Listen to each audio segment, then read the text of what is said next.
क्या सुनने में अच्छा लगता है, तब आप झारखंड को नहीं जानते हैं। एग्रेशन मतलब यही है, कठोर डिसीजन, त्वरित कार्रवाई। आज कार्रवाई किस पे होती है? एक ठेला पे काम करने वाला है, तुरंत कार्रवाई होगी। एक मजदूर है, पुलिस तुरंत कार्रवाई करेगी। आपकी कार्रवाई उस समय काहे नहीं होती है? जब बड़े बड़े लोग आपकी गिरफ्त में आते हैं, बड़ी बड़ी मछलियां जाल में फंसती हैं, क्यों कार्रवाई नहीं होती? हम लोग आते हैं तो छोटा रहे या बड़ा रहे, जो गलत रहेगा उस पर कार्रवाई होगी। आज माननीय मंत्री दीदी बैठी हैं, आज माननीय मंत्री महोदय बैठे हैं, मंत्री तीन मंत्री बैठे हैं, आज प्रदेश अध्यक्ष महोदय बैठे हैं, सांसद महोदय बैठे हैं, झारखंड मुक्ति मोर्चा के फिलहाल पालनहार है बैठे, आज विधायक मैडम बैठी हैं, यहां भी एक विधायक बैठे हैं, यहां भी एक विधायक बैठे हैं। ये लोग तय करें कि इस प्रकार का जुल्म, शोषण, अत्याचार एक आम व्यक्ति पे, यानी जो लोग हाशिए पर हैं, जो लोग निम्न स्तर पे हैं, उनके साथ अन्याय नहीं होगा। जयराम महतो प्रेम की कविताएं लिखेगा, इनकलाब की बातें नहीं करेगा।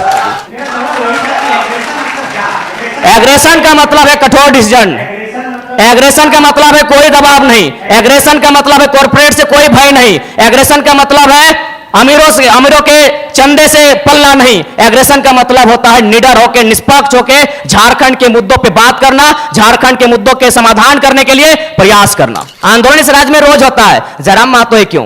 क्योंकि मैंने उन मुद्दों को टच किया, मैंने उस मुद्दों पे बात किया जो झारखंड की जरूरत थी, जिसपे झारखंड बात करना चाहता था। साफ शब्दों में झारखंड चाहता था कि बिल्ली के गर्दन में घंटी बांधी जाए, पर बांधेगा कौन? यार मैं आक्रामकता की बातें करता हूं, कारण कौन है? रेजिग्नेशन लेटर साइन कराया गया है, कौन देगा उत्तर? भारत देश में 4 स्तंभ है कहने को, न्यायपालिका, कार्यपालिका, विधायिका, पत्रकारिता, कौन रिस्पॉन्सिबल है? आज तक हम 2.5 सालों से भारत के इतिहास में झारखंड की मैं बात कर रहा हूं, बिना बुलाए किसी राजनीतिक दल के अखाड़े में यह भीड़ नहीं होती है। एक ढेला अगर चला हो तो बता दीजिए, भीड़ को नियंत्रण करने आता है। और यह शौक नहीं है, किसी का शौक नहीं है लड़ाई झगड़ा करना। हर कोई, अरे हम तो नहीं, एग्रेशन से अगर अच्छा काम हो रहा है, अगर एग्रेशन से किसी का भला हो रहा है तो एग्रेशन होना चाहिए। आखिर एग्रेशन शब्द बना ही क्यों है? नहीं, माफी की आवश्यकता नहीं है, नहीं माफी की आवश्यकता नहीं है। आपने हमें मंच पे मौका दिया, इसके लिए आपका साधुवाद, आपका धन्यवाद। लेकिन संजय जी, आपसे जब हम मिलेंगे राजेश ठाकुर जी की उम्र में, जब आपसे हम मिलेंगे दीपिका दीदी की उम्र में, तो शायद एग्रेशन कम होगा।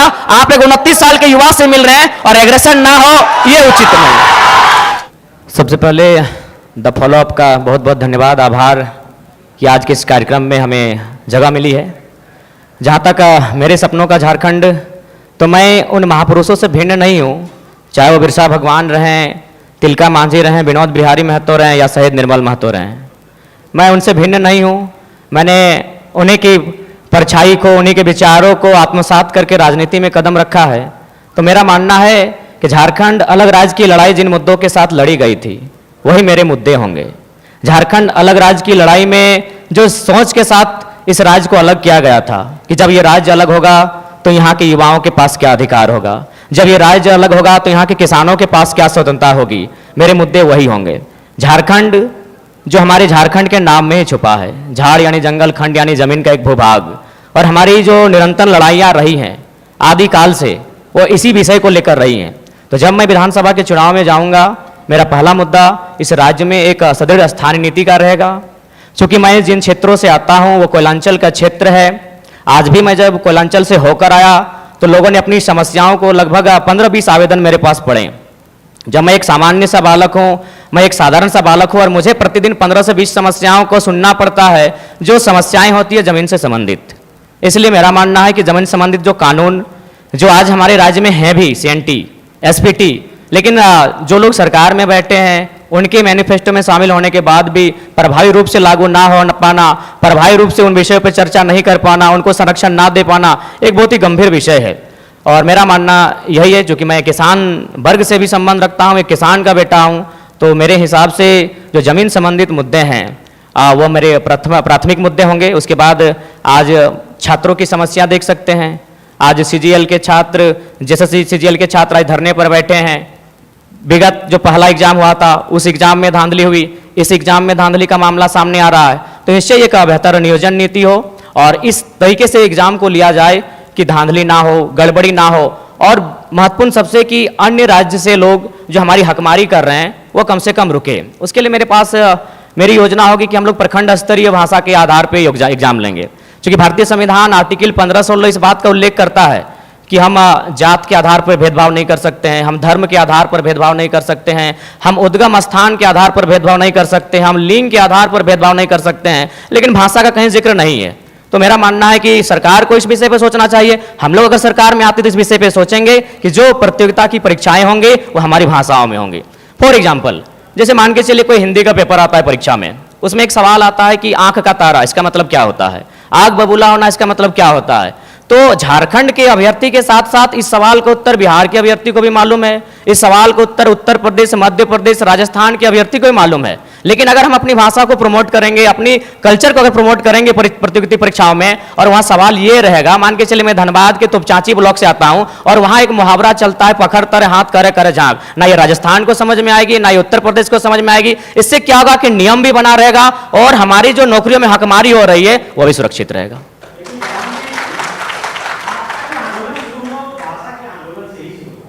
जी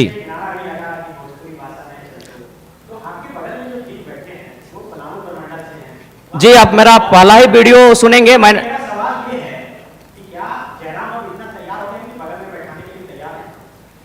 जी, आप मेरा पहला ही वीडियो सुने होंगे, मेरा तर्क सुने होंगे कि धनबाद और बोकारो की सीमा पश्चिम बंगाल से लगती है।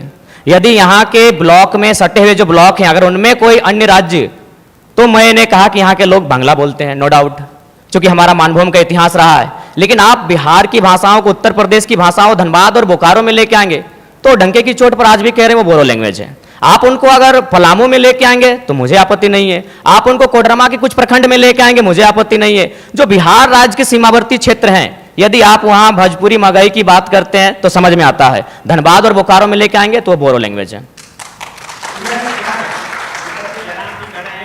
हमसे सवाल कौन है जो परीक्षाओं को बाधित करवाता है, पेपर लीक करवा देता है?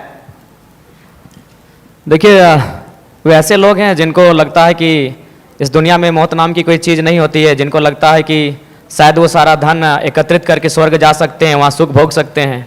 बिल्कुल ये बहुत गंभीर समस्या है और मुझे लगता है कि इसमें सरकार के लोग शामिल होंगे, विपक्ष के लोग शामिल होंगे, ये कोई नई बात नहीं है। अगर आदरणीय शिल्पी जी कह रही हैं कि अगर वो जनता जानती है तो जनता को मालूम है कि किस प्रकार से जेपीएससी की परीक्षा होती है। उनमें जब रिजल्ट आता है तो विधायक जी के रिश्तेदार होते हैं, विधायक जी के भाई होते हैं, विधायक जी के भतीजे होते हैं, तो ये किसी से छुपा नहीं है। बिल्कुल ये इसी बीच से है, इसी सिस्टम के बीच से है, इसमें किसी एक का कोई योगदान नहीं है। इसमें 24 वर्षों से जिन लोगों ने राज्य की सत्ता को संभाला है, 24 वर्षों से जिन लोगों ने इस राज्य की सरकार को चलाया है, पक्ष बन के विपक्ष बन के, सबका उसमें हिस्सेदारी होता है। तो इसलिए जिस दिन वो इस बात को मानेंगे कि हमें एक समानतापूर्वक जीवन जीना है, हम लोग वास्तव में इंसान मनुष्य तभी हैं जब दूसरे की दर्द, दूसरे की तकलीफ और पीड़ा को देखकर हम भी पीड़ित होते हैं, तब शायद ये माहौल बदले। लेकिन फिलहाल ऐसे परिवेश में ये बुद्ध का देश भले है, लेकिन आज बुद्ध के विचार बिल्कुल विलुप्त हो चुके हैं। मुझे नहीं लगता है कि कोई शांति प्रिय तरीके से इस प्रकार के रास्तों से हटेगा। तो इसलिए मेरा मानना है कि जो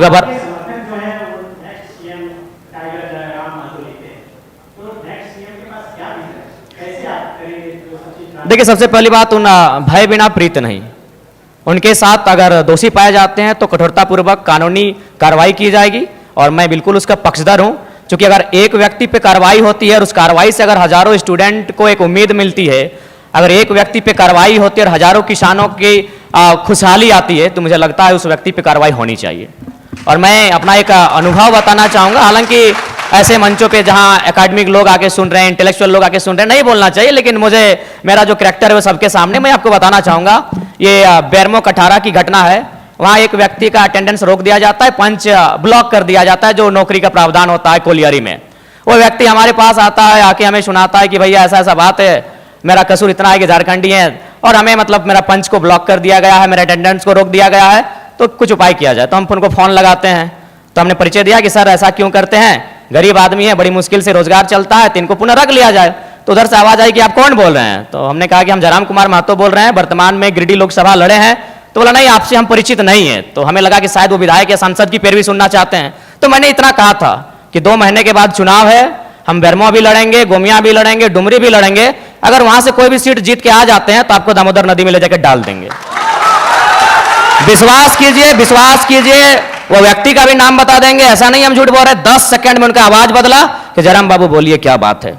अगर मेरे इस व्यवहार से उसका नौकरी बच जाता है तो मुझे अपने इस व्यवहार से कोई कंप्रोमाइज नहीं करना है। 24 साल आपने चला लिया श्रीमान करके, 24 साल आपने चला लिया नियम कानून की बात करके। हमें लगता है कि एक एग्रेसिव गवर्नमेंट आनी चाहिए और मेरा यही एग्रेशन मुझ में रहेगा, क्योंकि मैं ना संजय मेहता जी के तर्ज पे मैं बरी से आता हूं, ना मैं चौपारण से आता हूं, ना मैं गढ़वा से आता हूं, मैं धनबाद से आता हूं। मैं एक घटना सुनाता हूं सुरेश महतो की, और विधायक मैडम बैठी हैं, हालांकि उस समय वो बहुत किस्सा पुराना है, वो झरिया विधानसभा की घटना है, वो भोरा क्षेत्र की घटना है। एक व्यक्ति है, उनका नाम है सुरेश महतो, मैं उस कौम का बेटा हूं। एक व्यक्ति थे, उनका नाम था सुरेश महतो, मैं उस कौम का बेटा हूं। उनको मारा गया था, उनकी सांसें थी, उनके दोनों पांव को काटा गया था, उनकी सांसें चल रही थी, उनके दोनों हाथ को काटा गया था, उनकी सांसें चल रही थी, उनके दोनों आंख को निकाला गया था। इसीलिए मैं मीठी बात करने नहीं जानता, मुझे लगता है एग्रेशन से राज्य को बदलूंगा। मैं उस कौम से आता हूं, मैं उस क्षेत्र से आता हूं जहां हमने सिर्फ कत्लेआम देखा है। झारखंड हमने बनाया है भैया। निर्मल महतो के सीने में गोली लगी थी, तब झारखंड का चर्चा दिल्ली में हुआ था, तब राजीव गांधी को पता चला था कि हां झारखंड की डिमांड किया जा रहा है। तो मुझे लगता है एक बार ये श्रीमान, ये नियम कानून, एक बार एग्रेशन की गवर्नमेंट होनी चाहिए, बाकी यूथ डिसाइड करे। मेरा जो व्यवहार है फॉलो अप के मंच में भी मेरा यही व्यवहार है, पसंद लगे वोट कीजिएगा, ना लगे इग्नोर कीजिए।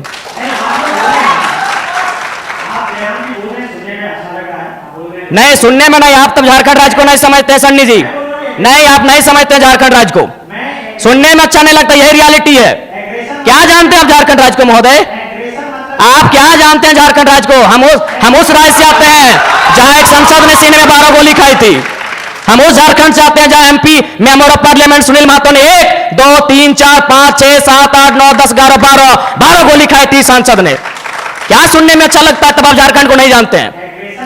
एग्रेशन मतलब यही है, कठोर डिसीजन, त्वरित कार्रवाई। आज कार्रवाई किस पे होती है? एक ठेला पे काम करने वाला है, तुरंत कार्रवाई होगी। एक मजदूर है, पुलिस तुरंत कार्रवाई करेगी। आपकी कार्रवाई उस समय काहे नहीं होती है? जब बड़े बड़े लोग आपकी गिरफ्त में आते हैं, बड़ी बड़ी मछलियां जाल में फंसती हैं, क्यों कार्रवाई नहीं होती? हम लोग आते हैं तो छोटा रहे या बड़ा रहे, जो गलत रहे उस पर कार्रवाई होगी।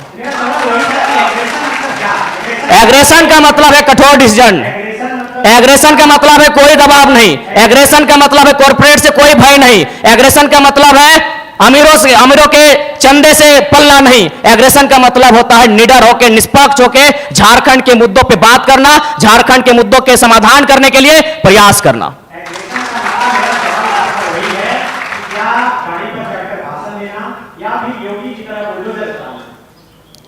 देखिए, भाषण देना हमारा सिद्धांत नहीं रहा है।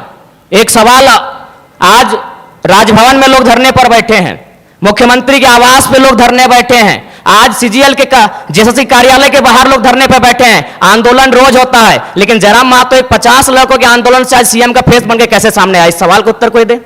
आंदोलन इस राज्य में रोज होता है, जयराम महतो है क्यों? क्योंकि मैंने उन मुद्दों को टच किया, मैंने उस मुद्दों पे बात किया जो झारखंड की जरूरत थी, जिसपे झारखंड बात करना चाहता था। साफ शब्दों में झारखंड चाहता था कि बिल्ली के गर्दन में घंटी बांधी जाए, पर बांधेगा कौन?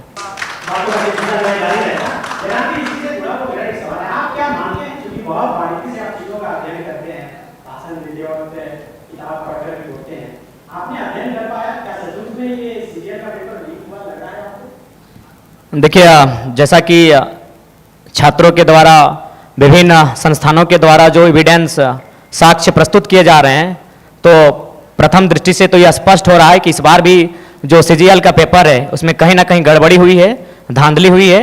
और मुझे लगता है कि पिछली बार जो पेपर गड़बड़ी हुआ था, अगर उसका जो लोग दोषी हैं, अगर वे दोषी लोग पकड़े जाते हैं, अगर उन पर कार्रवाई होती, तो शायद इस बार उनका मनोबल इतना ऊंचा नहीं होता। लेकिन चूंकि आपने एसआईटी का गठन किया, आपने समय मांगा, आपको समय मिला, उसके बाद भी ये तय नहीं हो पाया है कि पिछली बार जो पेपर गड़बड़ी हुई थी, जो 28 जनवरी 2024 को जब इसका एग्जाम हुआ था, तो मेरा मानना है कि कहीं ना कहीं आपका कठोर निर्णय ना ले पाना गवर्नमेंट का, आपका क्विक डिसीजन ना ले पाना उन लोगों का मनोबल को बढ़ा रहा है। हमने कोल माफिया सुना था, हमने लैंड माफिया सुना था, अब यहाँ पेपर माफिया जैसे मामले सामने आ रहे हैं। तो इससे आप इनकार नहीं कर सकते हैं, इस पर आप मौन नहीं रह सकते हैं। ये तो आपको तय करना होगा, इस बात को आपको मानना होगा। क्योंकि पिछली बार हमारे ही 15 साथियों पर एफआईआर हुआ था, आज भी उस मुकदमे के कारण हमारे प्रत्याशी रांची के हमारे आदरणीय देवेंद्र जी जेल गए, उसी मुकदमे के कारण गए थे। तो जाहिर सी बात है वह हाईलाइट तभी हुआ जब हम लोगों ने प्रोटेस्ट किया। उस प्रोटेस्ट के परिणाम स्वरूप उस समय वर्तमान मुख्यमंत्री माननीय चंपई सोरेन जी थे, एसआईटी का गठन हुआ। लेकिन आज परिणाम और निष्कर्ष आपके सामने क्या है? यानी आप लोग उन माफियाओं के मनोबल को बढ़ाने का कार्य आप स्वयं कर रहे हैं। तो ये तो आपको तय करना है कि आप छात्रों के साथ हैं या पेपर माफियाओं के साथ है, ये सरकार को आके तय करना है। यदि आप पेपर माफियाओं के खिलाफ हैं तो पिछली बार जो आपने एसआईटी का गठन किया था उसका निष्कर्ष क्या है, उसका रिजल्ट क्या है, दोषी कौन लोग हैं, वो कटघरे के पीछे कब होंगे, ये राज्य की जनता जानना चाहती है। सीजीएल जेएसएससी के तमाम 6 लाख अभ्यर्थी जानना चाहते हैं। सवाल ये पूछा जा रहा है कि जयराम माथुर किसके साथ ज्यादा फील करेंगे, कंफर्टेबल किसके साथ, एनडीए की तरफ या इंडिया अलायंस? हम लोग अकेले ठीक हैं सर। चुनाव के बाद क्यों, हम लोग जनता से हम लोग आशा और अपेक्षा रखें कि हम लोग को अकेले इतनी ताकत दी जाए कि इस राज्य के लिए बेहतर और भला कर सकें। तो आप एक ऐसी सीट पर लड़ रहे हैं और चुनाव के बाद जो भी स्थिति हो आप कहीं नहीं जा रहे? जी, हम लोग लगभग 70 सीटों से आवेदन मिला है, वहाँ तो लड़ना ही लड़ना है। बाकी सीटों पर अगर अच्छे प्रत्याशी दमगर मिले तो निसंदेह हम लोग 81 सीटों तक पहुंचेंगे और चुनाव लड़ेंगे। मेरा सवाल जयराम जी से है कि अक्सर वो अपनी जनसभा में मारने काटने की बात करते हैं, क्यों, आखिर ऐसा क्यों?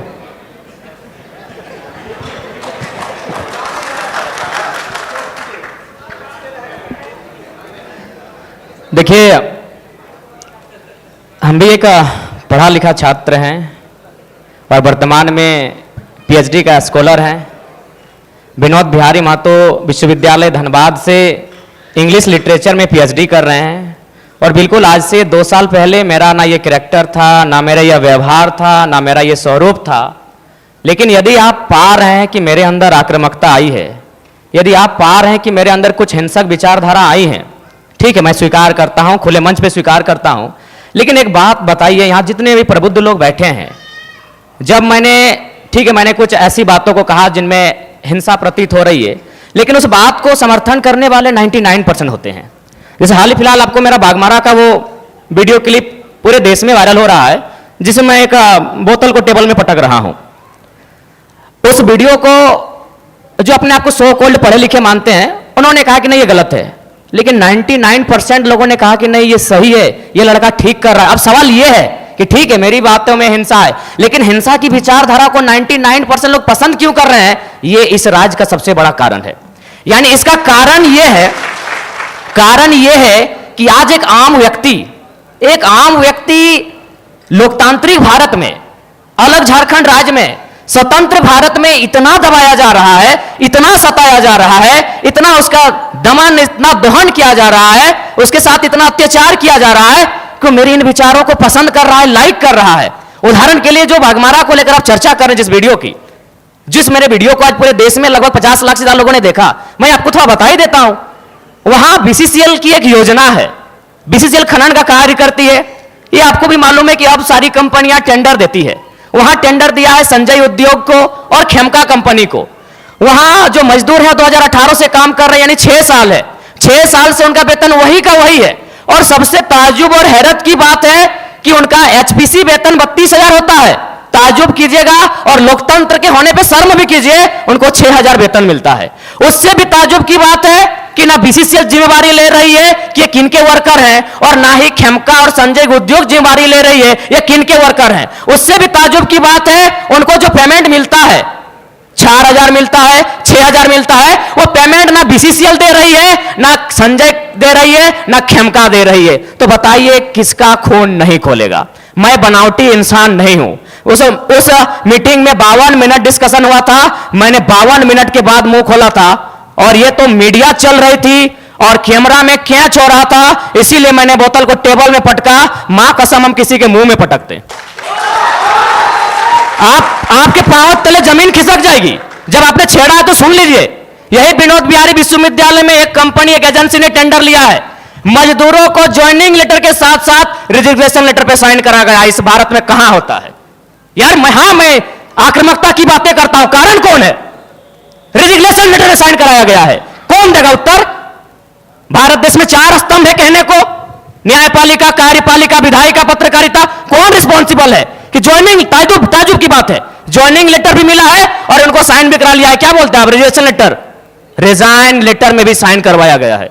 और एक घटना गोमिया की, जब मेरा सभा था बेरमो में, वो लड़का आया, उसने कहा कि जो एजेंसी है उनको पेमेंट देना होता है 20,000, लेकिन मेरा शर्त है उनका कि 20,000 आपके अकाउंट में देंगे, आपको 8,000 रिटर्न करना होगा, नहीं तो नौकरी से निकाल देंगे। उसके बाद भी अगर आपका खून नहीं खोलता है तो आप बनावटी लोग हैं, असल लोग नहीं है।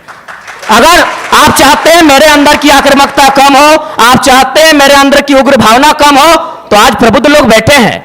आज माननीय मंत्री दीदी बैठी हैं, आज माननीय मंत्री महोदय बैठे हैं, मंत्री 3 मंत्री बैठे हैं, आज प्रदेश अध्यक्ष महोदय बैठे हैं, सांसद महोदय बैठे हैं, झारखंड मुक्ति मोर्चा के फिलहाल पालनहार है बैठे हैं, आज विधायक मैडम बैठी हैं, यहां भी एक विधायक बैठे हैं, यहां भी एक विधायक बैठे हैं। ये लोग तय करें कि इस प्रकार का जुल्म, शोषण, अत्याचार एक आम व्यक्ति पे, यानी जो लोग हाशिए पर हैं, जो लोग निम्न स्तर पे हैं, उनके साथ अन्याय नहीं होगा। जयराम महतो प्रेम की कविताएं लिखेगा, इनकलाब की बातें नहीं करेगा।